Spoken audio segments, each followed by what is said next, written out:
So President Trump continues to drive his staff crazy with his unhinged Twitter outbursts.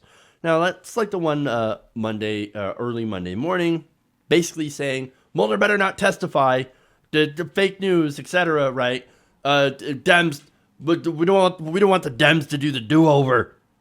Yeah, okay. Well, Mueller might testify in front of the House, but on Twitter, again, you can read Donald Trump's tweets that were basically a desperate attempt to get him to not testify.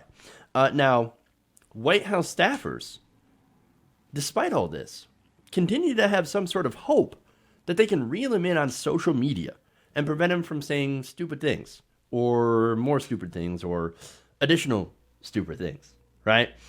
Good luck with that. So nobody in 3 years has been able to temper Donald Trump and his tweets. But of course, that's not going to stop Trump's chief of staff, Mick Mulvaney, from trying. Now, this is according to a report in Politico. Now, it said that Mulvaney hopes to shape the White House's messaging by making the communications shop, quote, more proactive and less reactive. That's the communications division, right? So now Mulvaney explained how he's going to do this. Quote, we'll spend a little more time being proactive and a little less time being reactive. We want to talk about the economy. We want to talk about healthcare. We want to talk about trade. So if we can try to drive the narrative a little bit more, we think that would be a valuable improvement. A valuable improvement over what's going on right now. Yeah, I suppose that's true.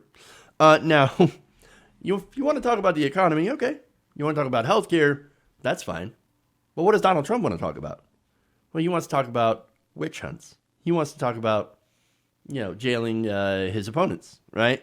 He wants to talk about how the New York Times is fake news. He wants to talk about how everybody in the world is so completely 100% unfair to Donald Trump. Does he care about policy? Oh, you guys already know the answer to that. No, of course not. And so what is he going to tweet about?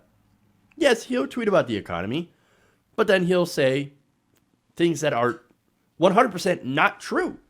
I think at this point so far, he's lied about 10,000 times. I am not exaggerating on that number. Literally 10,000 times. Just to the public, to the press. He lies about things that he doesn't need to lie about and lies about things that, I guess, no, you don't need to lie about those things. There's no reason to continue to lie to the American public. And he does so more than pretty much any other Republican. And there are a lot of Republicans that lie. There are Democrats that lie. You can go look at policy issues and see where everybody's lying. Look at the discussion on single payer, for example. Filled with falsehoods from pretty much every side except for the single payer side, right? So, nonetheless, right? He's going to lie a lot, and he's going to tweet about whatever he cares to tweet about that moment, whether it's a Fox and Friends segment or not. Okay. Now, the thing is, you can't stop him. You think you're going to stop that? You're going to stop the lies? No. No, in fact, according to White House insiders, you shouldn't even try because of what happened before. According to one current and former administration official, along with many others who basically agree with this, one of them said, quote, easier said than done, and noted that Mulvaney's predecessors also talked about improving those teams, but added, quote, whatever Trump tweets out that morning will be the headline. Regardless of what the communications plan is, a lot of people take their frustrations out on the communications team, but Trump will always be the communications director. Now, there's another who agreed with that, explaining that Trump may make a decision and agree to a policy change, which is promptly announced to the press, only to change his mind days later, of course. One of those officials said, quote, that's the reality of serving a media-obsessed president who cares little about the details or the organizational chart of his press and communications teams. No kidding. They know that Trump is not only really, really painfully dumb, but is super impulsive. And instead of driving the media narrative, ironically, he's also driven by the media narrative. Now, that said, when he tweets out something that makes headlines, of course, right? Even, yeah, half my show is us talking about Trump tweets. Let's be honest about that. But he is driven by the media narrative as much as he drives it. Things like, for example, Fox News. Fox News will report something, Donald Trump will watch it, and then he will start tweeting about it. So, look, it's a really strange relationship that they have. It feeds into itself. It's like an Ouroboros. Snake eating its tail, basically, is what it is. And it can't stop. Now, there's more. This is according to another Trump White House official. Quote, if you get ahead of the president and answer a question, and then 2 weeks later, he does something different, you look stupid. Until the message comes from the president, it doesn't count. Now, I actually kind of enjoy it when Trump makes his toadies look stupid.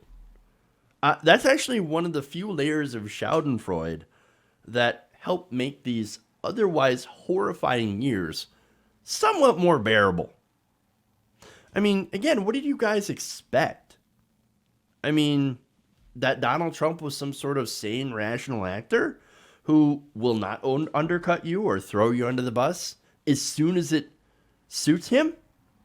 No, we all know that's who he is. That's who he was to begin with. And if you didn't know, you weren't paying attention. And I guess nobody in the communications department or team either care, or maybe they just weren't paying attention, but that's being incredibly kind to them. I would say that they don't care at all because maybe it's the promise of power. That's a hell of a drug. Hell of a drug. Now, the report also goes on to note that the White House messaging is unlikely to return via daily press conferences from Trump spokesperson Sarah Huckabee Sanders, who was recently damaged by her admission that she lied to the press. Now, does she feel damaged? Of course not. Does she care? No. She doesn't care at all to give briefings. She doesn't care to do her job. Hilarious. Now, they also had, by the way, in this report, Mulvaney taking some cheap shots at the press. Shocker. He said, look, I would throw it back to the press. Are you really making the argument that you don't have access to information? Goodness gracious, the president is available to the press himself almost every single day. Is he, though? Is he? He continues. You're getting it straight from the president of the United States in a way that I'm pretty sure is unparalleled. And then, of course, I think might also apply to the tweets. So why would you want him to tweet less? Because that's the way Donald Trump chooses to tell people about things. I don't know. But here's the thing. You have access as the president, as a person of the press, unless you ask too many questions. Or you ask the wrong question, and he decides to eject you. Like he did with, for example, Jorge Ramos in Univision. Or, he calls you fake news. Or he points you out at rallies, which is what happened to White House reporter Katie Tur, and all that other stuff. Now, the problem with that is, of course, you start saying the press is the enemy of the people, and then point out a reporter saying they work with NBC News or the New York Times or whatever. They're the enemy of the people. What do you think is going to happen? What do you think is going to happen? So, yeah, he's real available to the press. But that's not the point here. The question is why Mulvaney thinks that he'd be able to control Donald Trump and his worst impulses. I mean, come on, dude. He's not a smart person. He's not a stable genius. He's not somebody that you can reason with. No, what I think Mulvaney's trying to do is he's trying to run damage control ahead of time. His whole plan is to get ahead of Donald Trump and his ridiculous tweets. But there is no getting ahead of this guy. There's only reaction, because if you think what Donald Trump is going to do next, then you're delusional. You know why? It's because Donald Trump probably doesn't even know what he's doing next. So it's a fool's errand. But far be it from me to actually tell people what's going on and to maybe help them out. There is no controlling Donald Trump. Hey guys, hopefully you enjoyed that free video. Now I'm going to have to ask you a favor. between the demonetization and the YouTube algorithm messing around with view counts, etc., we're having a hard time adjusting to the new YouTube reality, which is where you guys come in. See, we have a patreon.com/TYTNation set up to help us rely on you guys, the viewers, instead of big corporate ads. Look, you know the show. You know I'm not in favor of big corporations anyway. So help us transition away from relying on the ad model to pay the bills and sign up to be a patron, patreon.com/TYTNation. That goes a long way to help us keep the lights on. And you guys will know that you're supporting independent progressive media.